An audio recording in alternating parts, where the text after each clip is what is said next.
So we just want to thank you guys for coming, and as people join us, they'll just join us wherever we're at. I'm Amory Van Sickle. I'm part of the Sussex County Curriculum Consortium. Angela Dunbar is on here, Jen Reynolds, Kristen Waters. We're all part of, and we provide different webinars over the year, also usually in person, on a variety of different topics related to a variety of different things in school. So we're super excited that we get to now present some stuff with two people who work with Ed Reports, and they're going to share some of the work that they're doing and how it can impact you guys with choosing high quality instructional materials, because that's super important for all our students to achieve and succeed. So Melody, I'm going to send it off to you. And we are recording so that we can share it out. Hey, good morning, everyone. Thanks so much for joining us today. I just want to make sure that everyone can see the screen before I start clicking through. Great. Well, I hear that you all have lots of snow and a snow day today. Well, kind of a snow day. I guess you're still working from home, but we really appreciate you taking the time to be with us and to learn about Ed Reports and why materials matter. So I am Melody Arabu. I'm an outreach specialist with Ed Reports. I've been with the organization for almost 3 years. And prior to this, I was a third grade teacher here in Michigan for over 15 years. I was honored to serve as 2015 Michigan Teacher of the Year, and then continued my policy and advocacy work as a Teacher Ambassador Fellow with the U.S. Department of Education for 2 years. And I have my wonderful colleague, Jess, with me today. Good morning, everyone. I'm Jess Fox. I am our Director of Field Services at Ed Reports. So I lead the team of folks who work with states and districts and other education organizations across the country to support instructional materials initiatives. And I just celebrated my 1-year anniversary at Ed Reports. It was a new role when I joined last year. So it's been quite an adventure and a new to the organization and new to me role through the pandemic, but really excited to be here with all of you. Prior to joining Ed Reports, I led academic strategy for a large network of schools in Los Angeles. And before that, worked with another national nonprofit supporting mostly districts with their academic strategies, including instructional materials work. So really glad to be here with you all today. Yes, we'd love for you to introduce yourselves in the chat as well. I see some familiar faces. I've been fortunate to do some work in New Jersey over the last few months, so thank you to our ambassadors for joining, and some new faces. So just share where you're located, what you do, and then one thing you hope to learn today.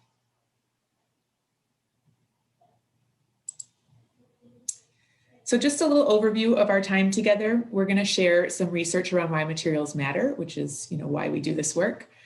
We've got lots of resources that we hope are helpful to you. We're going to talk about our adoption process and then share some additional opportunities beyond this webinar that we can help support your work. And then we should have plenty of time for questions. If you're interested in following along with the slide deck or referencing it back later, we do have a PDF version of it at this bit.ly, and I will actually put it in the chat as well. Just make sure here. Great, so I'll just give 10 or 20 seconds for you to access that and make sure you can get in.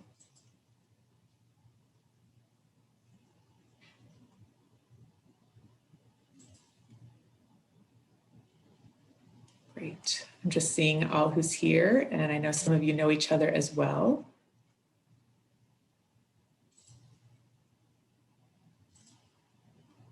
All right, so we always like to start with the why with materials matter, and one of the most significant factors that impacts student achievement is that teachers commit to implementing a guaranteed and viable curriculum to ensure no matter who teaches a given class, the curriculum will address certain essential content and provide a coherent experience for every student, and that comes from Marzano's work.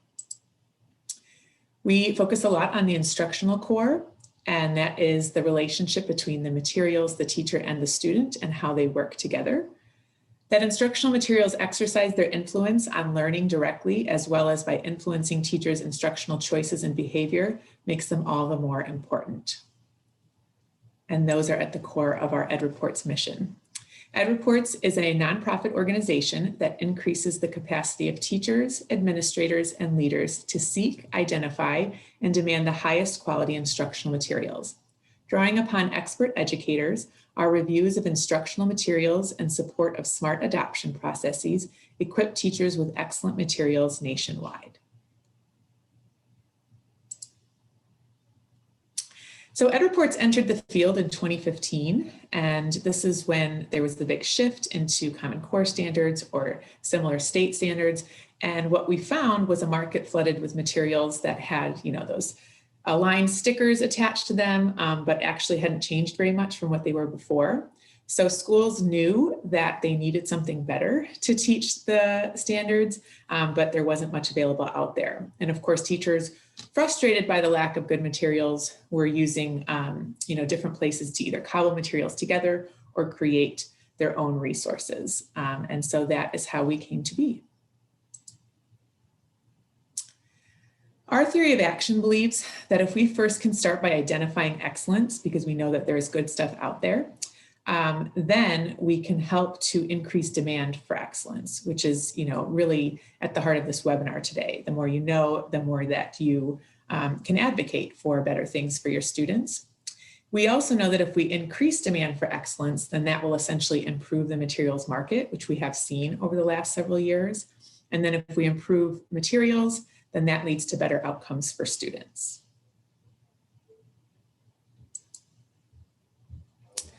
So I'm going to pass it to Jess for Materials Matter. And even though we do have a Q&A session at the end of the presentation, feel free to jump in with questions as we go and then pop some into the chat. Thanks, Melody. So we wanted to spend a little bit of time just talking about some of the increasingly large body of research that shows the influence of instructional materials on student learning. So we're going to share just a handful of different research points with you, and happy to share this with you all after today's presentation as well, if these are things you want to share with others. So we know that the instructional core is really central to what students learn in their experience in the classroom. So this comes from Richard Elmore's research. And he says that the relationship between the teacher and the student and the content must be at the center of any efforts to improve student learning and performance overall. So we think it's really important to emphasize the teacher, the student, that interaction we all know is really important. The content of what students are learning through their materials is also central to what's being learned. One research study shows that materials can have a really direct impact on student learning outcomes. So this study looked at a district who was using a top-ranked program, so it was high quality and aligned in 4th and 5th grade math. And that showed that students gained on average 3.6 percentile points more in a typical year. So they grew at that much more than students who are not using that aligned program.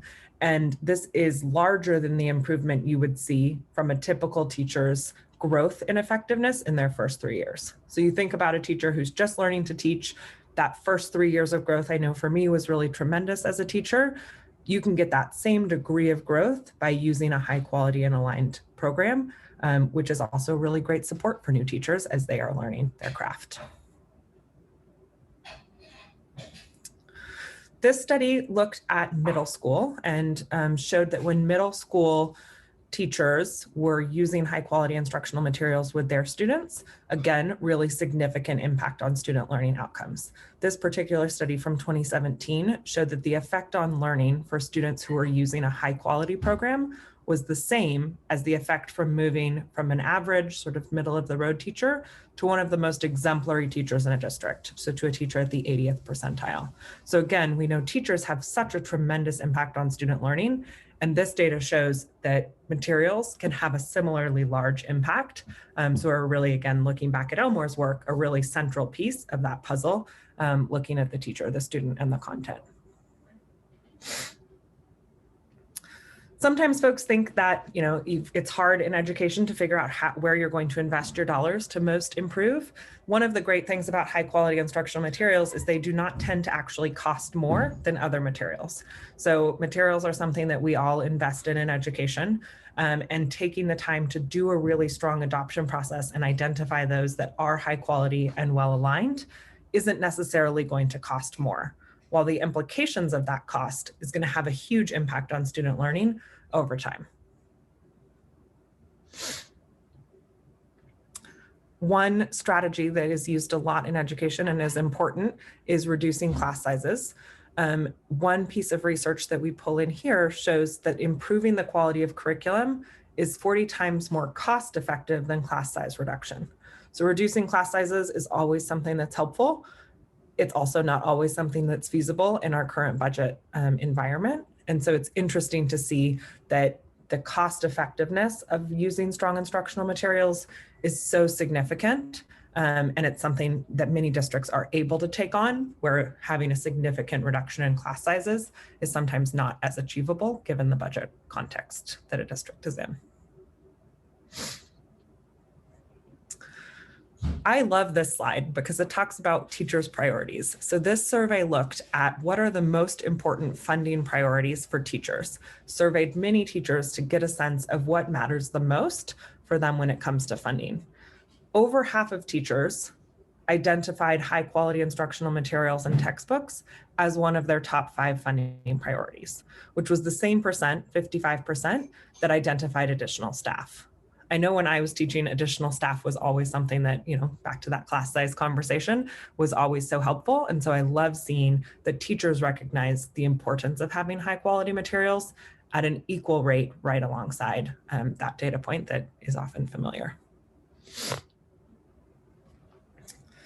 Again, this is one of teachers' top priorities, as we just saw on the last slide. This slide is a little bit heartbreaking to me at times. So we know that teachers know that materials matter, but they don't always have access to the quality content that their students deserve.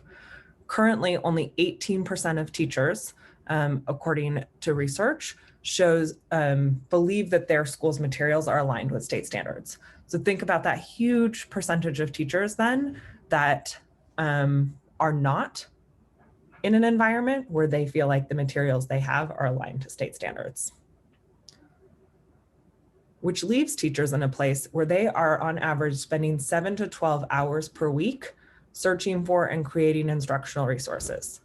Think about that time compounded over the course of the year and what that time, if you start with strong instructional materials, what those 7 to 12 hours per week could be used for. They could be used to prepare for student learning. They could be used to analyze student work. They could be hours that teachers are not having to spend outside of their classroom time. So it's really significant time resource being spent on developing instructional materials. In 2017, a RAND study found that teachers are tremendously going to online resources to look for these materials. So 96% of teachers use Google to find lesson materials. Nearly 75% of teachers use Pinterest to find lessons and materials. And this is most significant in classrooms where there are high percentages of students coming from low-income communities and students of color. And so we know that this sort of looking out into the world for other resources is impacting those communities the most. Which begs the question, is what teachers are finding online actually any good? So in 2019, the Fordham Institute published this study looking at supplemental curriculum that can be found online. It looked primarily at 3 very common online sites: Teachers Pay Teachers, Read, Write, Think, and Share My Lesson. And it examined over 300 of those materials that are most downloaded over those supplemental websites to look at their quality and alignment. What they found was that overall, the majority were weakly aligned to standards. So this first graph is looking at standards alignments specifically. Over half showed weak alignment, 30% showed mostly aligned, only 7% were fully aligned with the expectations of the standards, and 8% were not aligned at all. The second thing that they looked at, which is really important, is how do multi-day units build coherence? So we know one of the advantages of curricular materials is they can build coherence over time. So this study looked at, is that happening at the units that are provided online? Again, here the picture is not strong. The vast majority show weak or some coherence building across time, and over 20%, 22% showed no coherence built over time in lessons. So another significant gap in what's found online. And finally, they looked at the supports for diverse learners. So remember a few slides back, I talked about how teachers serving students who often have the most learning needs are the ones who spent the most time going online to look for resources. I would then hope to see that those resources were providing supports for those particular students. However, the research shows that 86% of the things that they studied online, those online materials and resources, 86% offered no supports for diverse learners. So no supports for English learners, no supports for students learning below grade level, no supports for students with IEPs. None offered extensive supports that were comprehensive of all likely student subgroups. So again, we know that teachers who serve students with these needs are probably spending the most time online, and what they're finding have really significant gaps across the board, but particularly in student supports. Which really then ties to the impact on equity. Inconsistent access to high quality content impacts students' learning across the country. A study done in 2018 by TNTP, The Opportunity Myth, found that of 720 available hours, students were spending 581 of those hours on assignments that did not reflect their bar for quality and alignment to standards. So the vast majority of students' time in a single school year was spent on assignments that did not reflect that bar for quality and alignment. They also found that this was most particularly significant for students of color and students living in poverty. So this across the districts that they studied, students in those with those demographics were most likely to spend more time on assignments that were not high quality.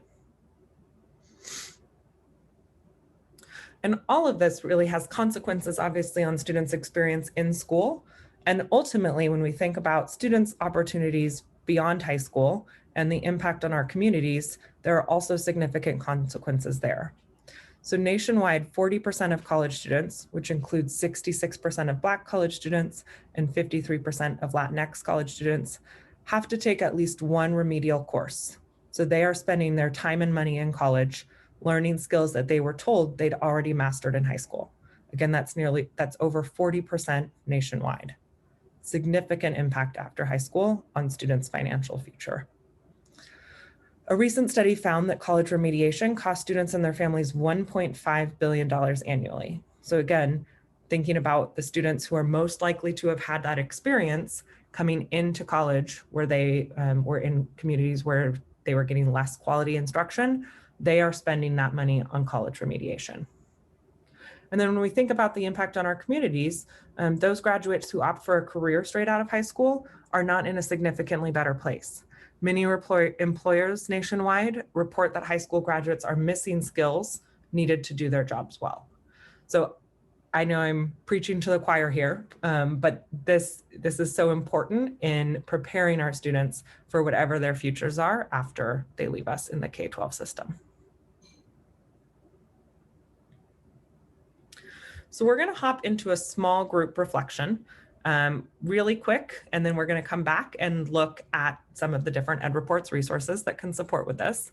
So we want to just give everyone the chance to discuss in groups your reaction to this research. It'll be a quick conversation, so everyone will only have a few, probably less than a minute or so to share with each other, but you're going to share your reaction, what was least surprising, what was most surprising, and anything that you're taking from this that you'd want to share with others. So again, we'll share the slide deck with you when we are done here today, and this is something that you can take and share with others in your local community.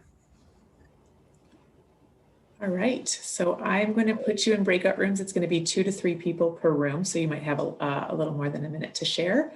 We know this is a lot of information, and I know something that when you first hear it is pretty striking. So we always get some great dialogue out of this.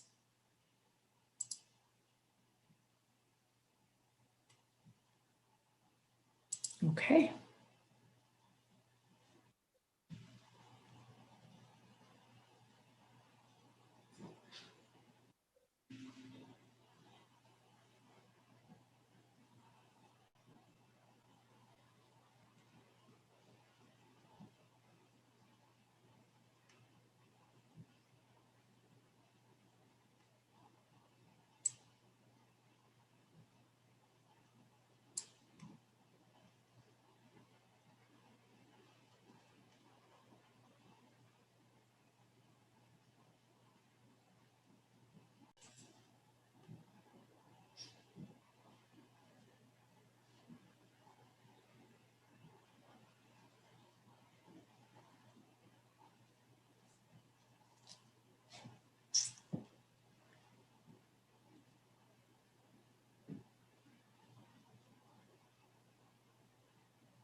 All right.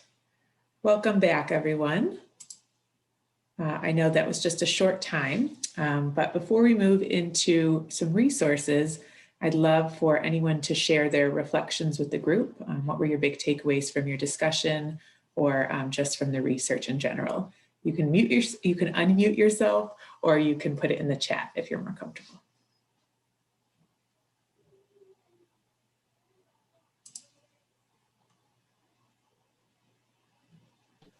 Unmute.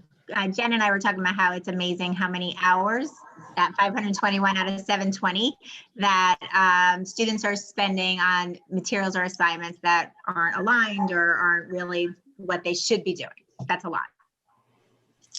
Yes, there's so much from the TNTP study that is shocking, unfortunately. So, and we have a link to that later in the slides too, if you're interested in reading it, if you haven't already. Janine and Aldo and I were in a regionally centered breakout room. It's nice to surprise that we were with people we know. It was nice.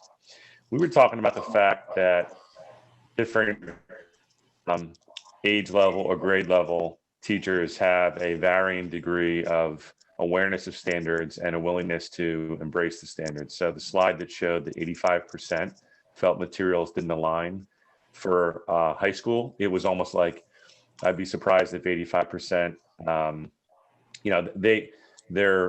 they look at things differently. So talking to Janine and standard-based report cards, how do we drive down and continue to grow the appreciation and the value of standards? So that is a perspective they would bring to their evaluation of materials. Absolutely. Thank you for sharing.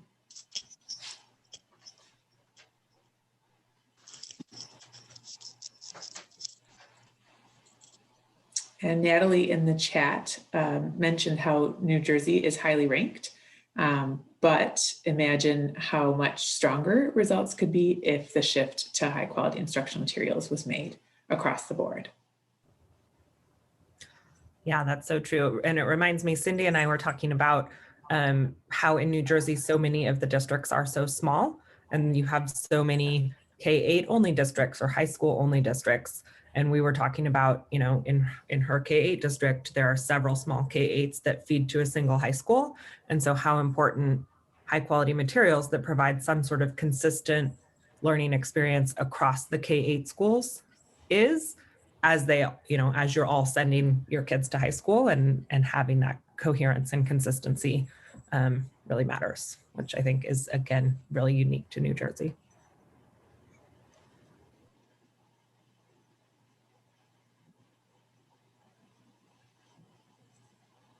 Okay, well, let's see what are some resources we can use to help shift the needle a little bit and make this data more positive. So just by show of hands, how many of you are familiar with EdReports or have used our website before? I know we've actually got some EdReports reviewers who are very familiar with us, and some it looks like that are new to us. So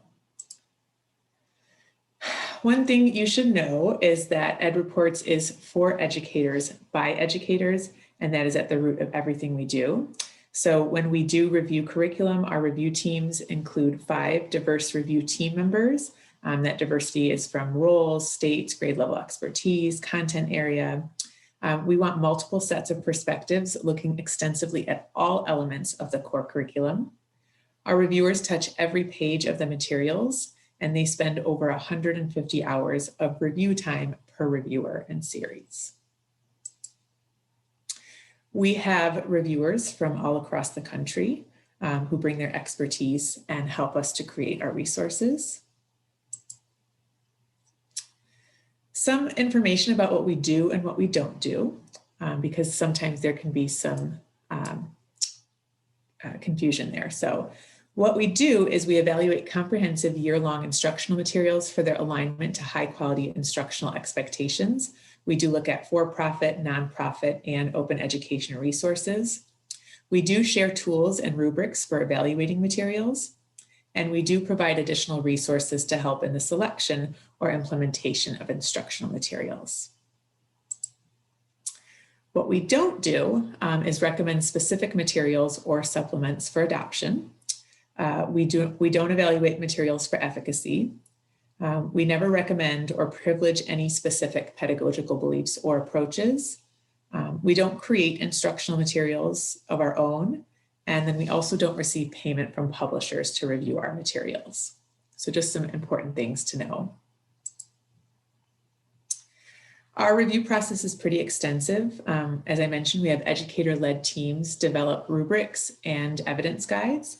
We recruit and train our reviewers, especially on the standards, so they know what to look for. Our educator-led teams then conduct the rigorous reviews and touch every single page. Once they've done their reviews, we do engage with publishers and give them a chance to see and respond to the reviews. And then we release evidence-rich, independently reviewed reports to the field, and those are all available on our website. So if you take a look at our reports, we do give an overall summary. We have a rating system of green, yellow, red based on alignment. But then you can dig deeper. We have our criteria, we have indicators, which can help identify certain components of curriculum that best meet your community's needs. And then there's evidence to show why ratings are given. On our website, we have our report center where you can find specific reports. We also have a compare tool. So you can compare to or, multiple different reports and see, again, comparing different indicators to see maybe if you're really focused on English language learners, what might best support them. We also have additional resources. We've added COVID-19 resources, new technology resources. We have all the research that we've shared today under impact. And then things like our state of the market report, just to show how our market has shifted and changed. And then just some general information about the organization. So there's tons there if you have a chance to, take a look at it sometime this week or in the near future. I'm sure you'll find something of interest. Here are some that we really recommend.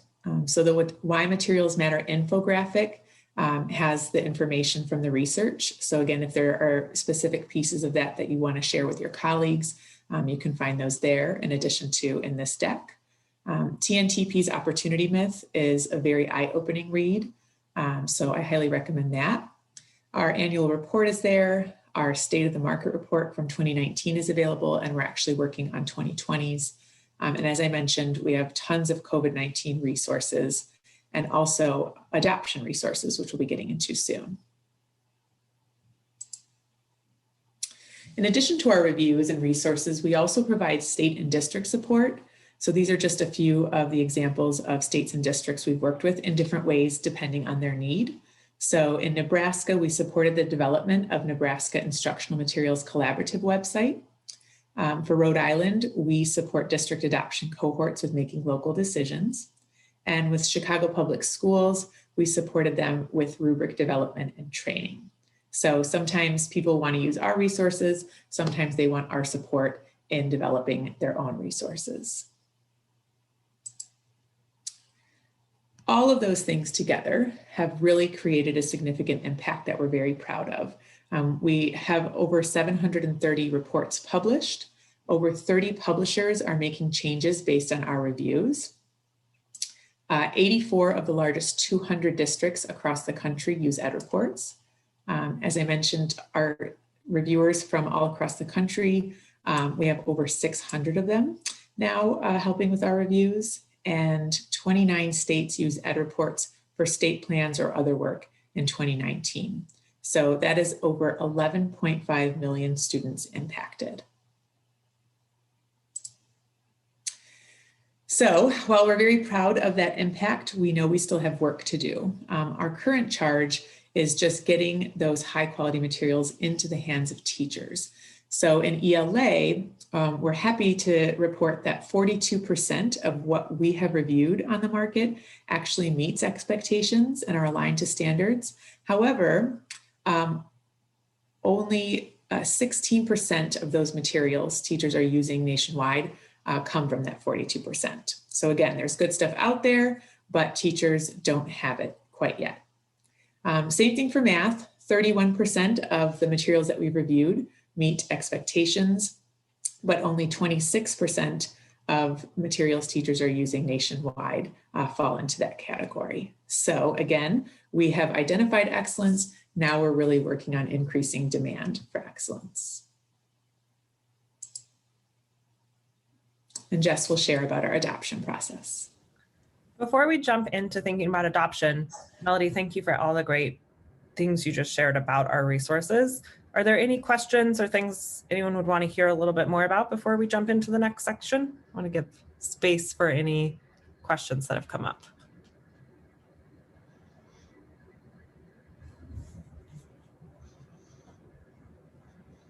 All right, so lots of great resources, as Melody shared, to explore. We hope you'll take some time to do so. And now I will talk a little bit. So materials and all of the work we do around reports are really critical.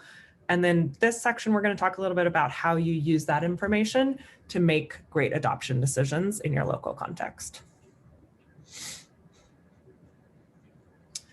Before we jump in, we would love to hear where you are with this. So thinking about math materials in particular, would love to, Melody's going to put this poll out in just a moment, would love to know where you are with your next math materials adoption. From already in progress to starting this year, spring, summer, fall, or winter, to doing it in 2022, some year after 2022, or you don't currently have it scheduled and are unsure. Yes, and if you're new to Zoom polls, I'm going to launch it and it should just pop up on your screen. You can select your answer and submit, and then we'll be able to see the results after everyone's had a chance to do so.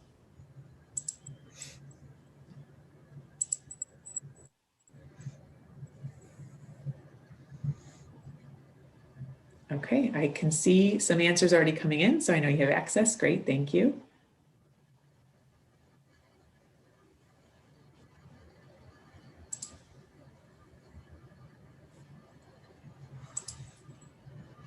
Very interesting so far. Wow, we've got almost 100% voting.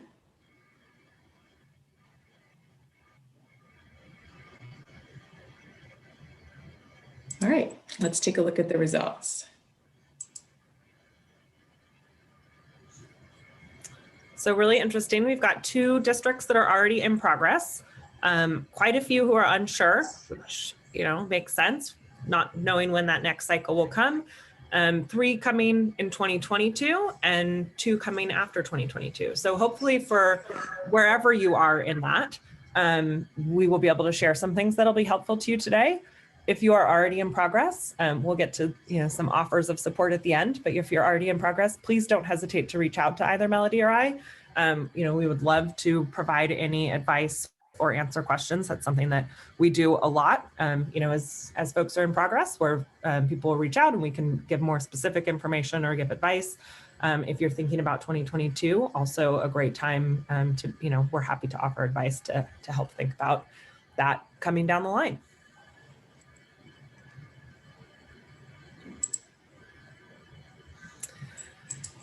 So this slide just has a couple of quotes from partners that we have worked with across the country. So someone who's an associate superintendent of academics in a district, a state chief academic officer, that really just emphasize the importance of an adoption process that I'm going to take a moment to just read out loud to you because I think are so powerful to hear how these leaders think about it.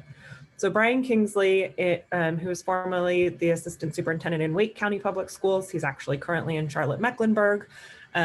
He says, after serving 20 years as an educator, I'm convinced that the artistry a teacher must exhibit to activate pedagogy, content, and the hearts of their students is the most important social justice work most of us will experience in our lifetime. That's why we, as leaders, have the responsibility to provide our educators with the highest quality materials available. Anything less in our schools is a form of educational malpractice. Corey Epler, who's the chief academic officer in Nebraska, says this is not a project. This is the start of a new way of doing business. So both of them have spent a significant amount of energy focused on instructional materials, and I love hearing their reflections about how powerful that work has been in their school systems. So we've talked a lot about the importance of materials, and what you choose really matters, given all of the data that we've shared in the previous two sections. We also believe at EdReports that how you choose also plays a significant role in determining the effectiveness and future of your materials. So we really focus in our support of states and districts on their investment in selection. Improving the selection process has benefits that extend for the 5 to 7 years after the materials purchase. Most districts keep the same materials for at least 5 to 7 years. So what you choose is going to transform the way a generation of students will be taught. So taking the time to really invest in that process is so critical. A few of the long-term impacts of having a great adoption process. If you really take time to investigate and invest in your process, you will save money in the long term by reducing the need to purchase supplements or repurchase curriculum because it didn't end up being quite the right fit for your district. Schools save time when educators do not need to spend their planning time creating their own units and lessons. Talked about that, those hours that teachers spend. Educator capacity increases to identify and implement the instructional shifts. I know as a teacher, I was never actually fortunate to have great materials and spent a tremendous amount of time creating my own. So I did not have the time to really think about how am I going to continue to improve and hone my instruction. We know that taking time in the process increases the usage of new materials. So we all have been in districts or schools who adopt new materials, don't really engage educators throughout the process. So teachers are not invested in using the materials, or they're not the right fit for them and their students. And the materials just sit on a shelf with that shrink wrap effect that there they sit in their packaging for many years to come. And then finally, that transformation of students' learning experience. We know that with aligned and usable materials, student learning is going to increase. So what can districts and schools do? We've got a lot of district leaders and school leaders on the call today. One is to define what quality means. So making sure that all of the stakeholders in your system, your district leaders, your school leaders, your teachers, your families, your students, have clear information about the quality of materials and communicate the imperative around materials. So we've shared a lot of data.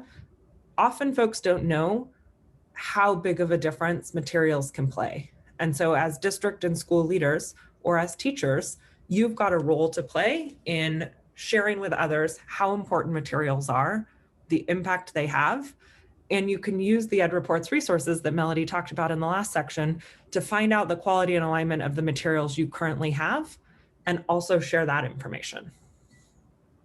When you think about getting to an adoption, you can really define what the markers of quality are and how your adoption process will focus on those throughout. As you get into that adoption process, districts and schools can lead by engaging in a thoughtful and transparent process, providing great training for your selection team, identifying local criteria that go beyond standards alignment that ensure the materials meet districts' individual needs. And then finally, support. Prioritizing high quality professional learning is so critical. We'll have a slide in a minute about the tie between professional learning and materials, but you want to make sure that teachers and leaders have learning and ongoing support around the curriculum specifically to ensure that those materials can be used in a way that meets the needs of all students. So we share a 6-step adoption process that we have found from working with states and districts around the country really helps make a great adoption process. We have a feature on our website. When you land on our website, there's a resources section. If you hover over it, there's a drop down about adoption steps, and there's a ton of information about this process. But I'm going to talk you at a high level through the process, and then we have many resources to support that are in there. So the first step we take folks through is developing a local lens. For all of us, standards alignment and quality are important, but developing a local lens helps you know what are the specifics of your community. Who are your students? Who are your teachers? What are their needs? What have experiences with previous adoptions been? Really understanding like what's your local context. That then helps you establish a great process. So you want your process to reflect your community. You want the team that you pull together to reflect the diversity of your school system. So you have folks who are represented at all levels of the system. You have folks who represent the different schools or the different regions within your district. But you're establishing a process that's really going to engage stakeholders across your school system. That setup is so important to then help ensure that the rest of your adoption engages educators across your school system. So the third step is where we really dig into the reports and the reviews that we provide. So you want to look at all of your choices and begin to winnow based on your local priorities. So when you're developing your local lens, you've got local priorities. For example, you may serve many students who are learning English. And so if that's your community, you're going to want to make sure that you zoom in on the indicators within our reports that talk about supports for students learning English. If you have a workforce of many new teachers, you might want to be looking for materials that provide a lot of educative supports for teachers and are really streamlined and easy to use. You're going to dig in on the indicators that reflect ease of use, educative properties, so that you can really see these materials are going to help support my teachers who are new to the profession. Whatever those local priorities are, at step 3, you're looking across all the aligned programs and you're winnowing down to a set of 2, 3, 4 materials that, based on that analysis, look like they're going to best meet your needs. We are lucky now that we have a field of many more aligned programs, but that means that you have to look across programs that are green or aligned on Ed Reports and really determine which are the ones that are going to meet your local needs. So that's the winnowing process. You sort of come out of this big field with 2 to 4 programs that are likely to meet your needs, and you move into step 4, which is investigating the materials. That's where you dig in much more deeply. You identify what are the things that we really want to learn through this investigation. Perhaps we want to learn whether these materials will fit into our 60-minute instructional block, or we want to learn how much planning and prep time is it going to take for teachers, or we want to learn more about the representation of characters and authors in the materials. Whatever those priorities are, that's where you dig in much more deeply. You order the materials from the publisher. Maybe you have a conversation with the publisher where you're asking some really specific and pointed questions. You're getting teachers the chance to dig in and practice planning so that you can see how long that takes. You might do a pilot in the classroom to see what it looks like to actually bring that program to life. And you're looking in a really structured way across those 2 to 4 programs to identify at step 5, what is the right program for us? One tip is it's really important to identify structured set of criteria when you're doing that investigation at step 4 to help you make a clear and transparent decision. And then you move into step 6 and are planning for launch and implementation. So we know that there's a lot of technical aspects of launch, ordering the materials, getting them in teachers' hands, getting teachers and students online access if that's a component of your program. But this is where you tie back to the professional learning and want to make sure there's a clear plan for learning for teachers, for leaders, both upfront and ongoing throughout the first year and beyond of implementation. So again, I just talked a lot about those processes. There's a ton of additional information on our website under the resources tab, looking at adoption steps.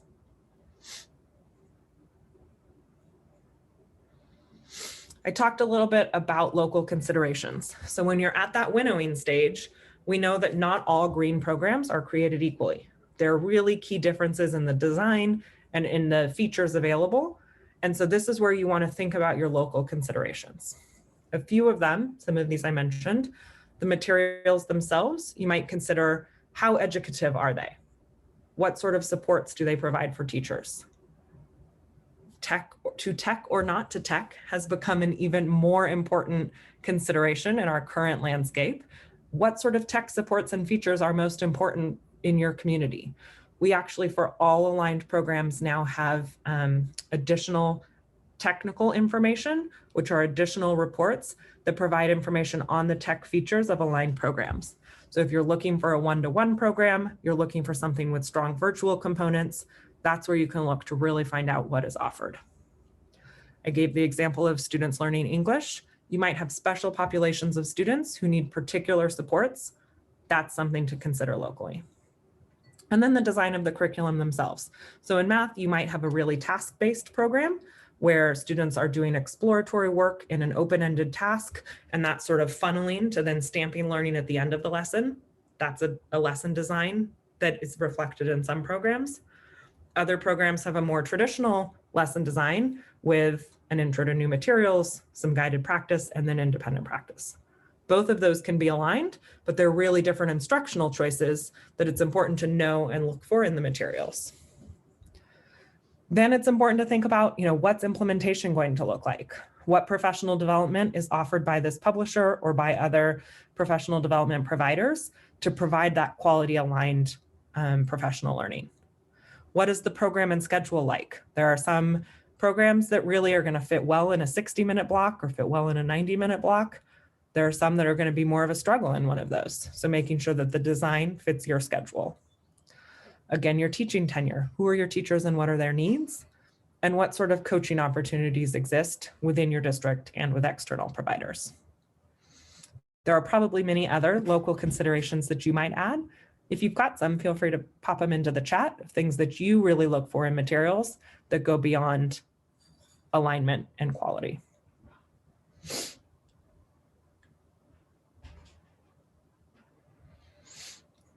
We've got 6 pieces of advice here. There are many others I'm sure we could share from other districts.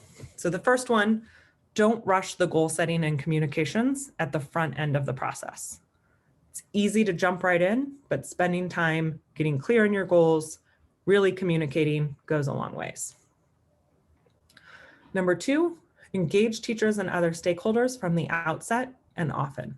This is, we actually just had a piece published about engaging stakeholders earlier this week on our website that ties to a case study we have of Baltimore City Public Schools. A great resource to look at how to think about engaging teachers and families and other stakeholders up front. Step 3, don't assume committee participants prioritize the same alignment criteria. That's why that local priority setting is so important, to really get on the same page about what we're looking for. Step 4, or number 4, sorry, if you're planning to pilot, develop criteria for piloting by thinking through the standards and shifts. A common mistake I see is folks piloting multiple programs with different sets of teachers, and the teachers who piloted one like that program, the teachers who pilot the other like that program, and you're no closer to making a decision by the end of the pilot. So setting up clear criteria where you have maybe a survey or a rubric and you're gathering information helps you to make a more informed and objective decision at the end of the pilot process. Step 5, identify potential rollout and implementation strategies before you choose. So part of your decision-making should be, what is the rollout going to look like? What's the implementation going to look like? And does that fit with your context? How much time you have? When in the school year you are, what time with teachers you have in the summer or at the start of the school year, all of that's really important. And the 6th piece of advice is to invest in professional learning that goes beyond the publisher's one-day training. We've all been to that training where the publisher comes in, they walk through all the things, they look at all the bells and whistles, and you don't actually know how to use it for great instruction. Teachers and leaders both need that ongoing professional learning as you're learning a new program. That's going to take time and has to go across the course of the school year.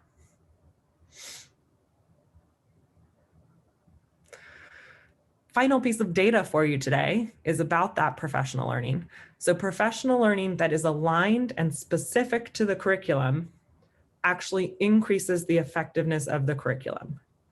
So we talked a lot up front about the impact that curriculum has, which is true and based on research. You can see that the effect size of high quality instructional materials is 0.06 standard deviations if you're just looking at high quality materials alone. That increases by a third to 0.09 standard deviations, almost a full standard deviation more effective if you are looking at high quality materials with professional learning. So the importance of that ongoing learning that is tied to the specifics of the curriculum is so important to the actual effectiveness of your materials over time. Again, me with a lot of information. So like we shared, there's a ton of information on our website. You can check out that adoption steps feature, and there are resources for every step in the process. So if you're thinking about launching in 2022, you can go in there and look at, how do you establish a great process? Who should you be tapping into for your adoption committee? If you're in the midst of it now, you might look in and look at our video on winnowing your choices. We also are poised to provide additional support to districts in New Jersey that are focused on math adoptions upcoming. So we have the ability to do sort of 3 different types of support. This is free support for districts in New Jersey, based on some support we have in New Jersey specifically. The first is advisory consultation. So if you are in the midst of an adoption process or planning for one, we can advise your district's leadership team on what that process looks like. This would look like 2 to 3 60 to 90-minute consultations, depending on your need, where you are in the process or preparing for the process. But this is really sort of, consultative. We have an adoption upcoming, or we're in the midst of one. Can you give us some advice on how we actually shape our process? We can lead adoption process intensives. This is a much deeper dive into the 6 stages of the adoption process that I talked about that we can do actually with your committee, or again, with the leadership team if you have not yet convened a committee. This would be approximately 4 2-hour sessions where we're going much more in depth. We're sharing some of those resources that are on our website and some that go beyond, and we're really working with you on how to design and lead that adoption process. And then the final most intensive type of support is a full adoption cohort.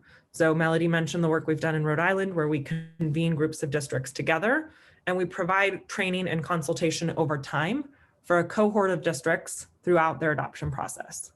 So this is approximately 6 3 to 4 hour sessions that are spaced over time. In Rhode Island, we generally start in September, and we go through the beginning of that next year, January or February. So we're really sort of, walking you through that adoption process over time. If any of these are of interest to you, please reach out to Melody or I. We would be happy to talk more about them. And again, we have capacity in New Jersey to support districts with their adoption process in math, free of charge to districts, which is really exciting.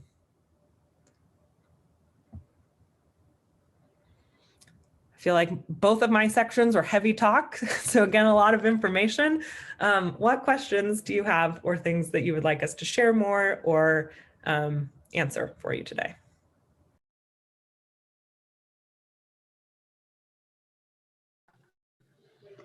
Yes, with the adoption process, when you have that one with the multiple cohorts, is it you're just joined with a group of other districts, if it was North Jersey versus South Jersey, you're just thrown together in that process? Or is it Andover, Greene, and Newton, we're together? Is it because we're kind of a flow district as it is, we would do it?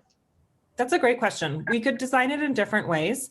I love in New Jersey specifically, given what I said before about the small districts, I love the idea of sort of regional focus. If you have a couple of districts in your area where that alignment is so important, we could convene a group of districts there to work through a process in that way. We have done, New Jersey also is a geographically small state. We have done support in Rhode Island where we bring folks together statewide, and districts really love the chance to hear from and learn from and collaborate with districts that might not be super close to them, and get the chance to learn that way. in this year of virtual learning, we're supporting a cohort of districts in California right now, where big state, and we're bringing folks together statewide in a way we wouldn't have been able to in the past because we're all virtual. So we're really open. I think it would depend on, what the type of interest is, and would be eager to talk more about what would be the best fit.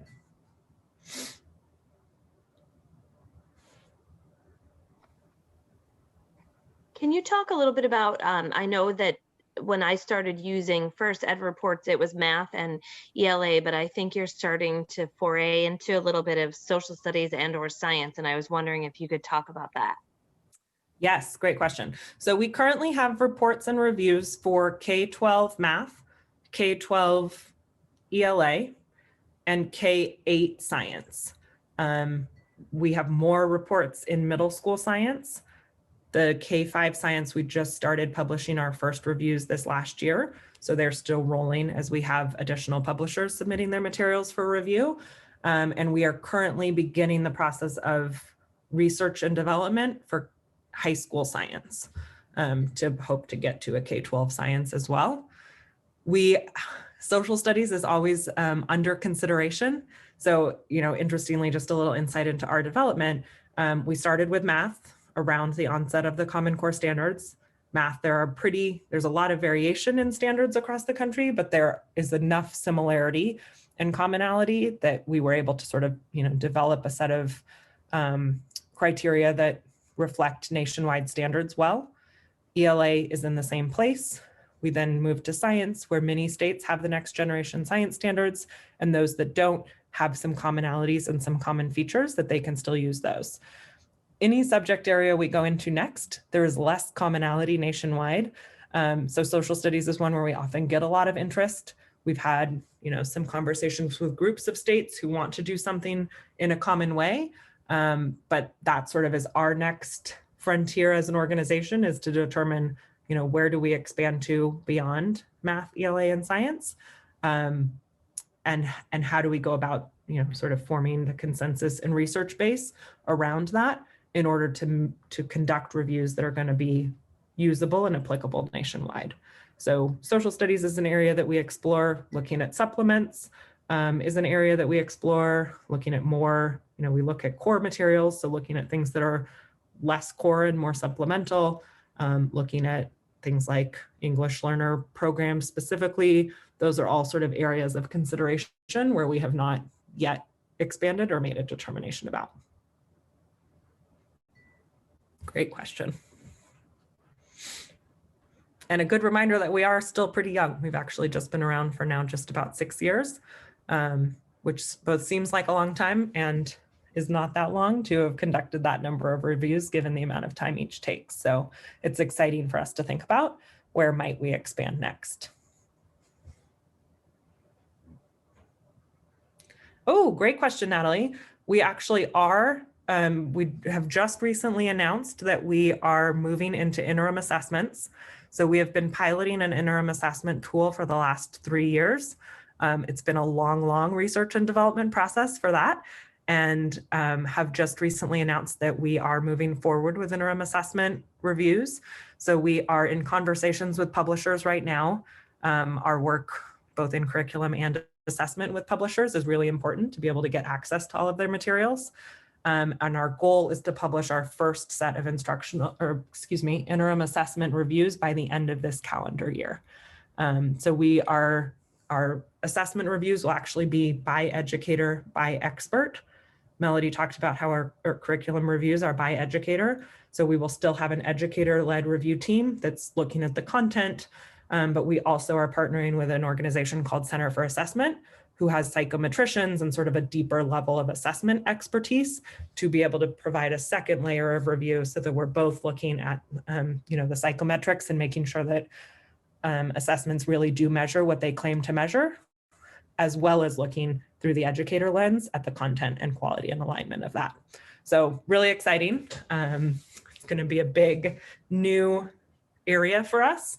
And we're really excited, especially, in light of this past year of sort of disrupted learning, we know that school systems are really looking for assessment information. And so we're excited to be able to provide that to the field. I appreciate the reminder that that is a big area we are expanding into. The other thing around assessments is we actually do have a lot of information about the curriculum embedded assessments already in our current reviews. So excited to expand into interim assessments. But if you are looking for the assessments that exist within instructional materials, the gateway 3 of our reports have quite a few indicators around the quality and alignment of curriculum embedded assessments. So that's a great place to start if you are thinking about, what are the formative assessment opportunities that exist either within the materials you currently have or within materials you're considering adopting.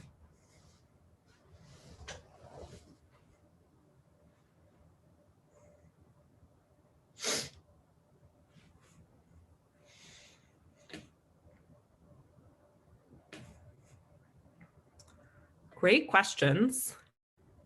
Any others?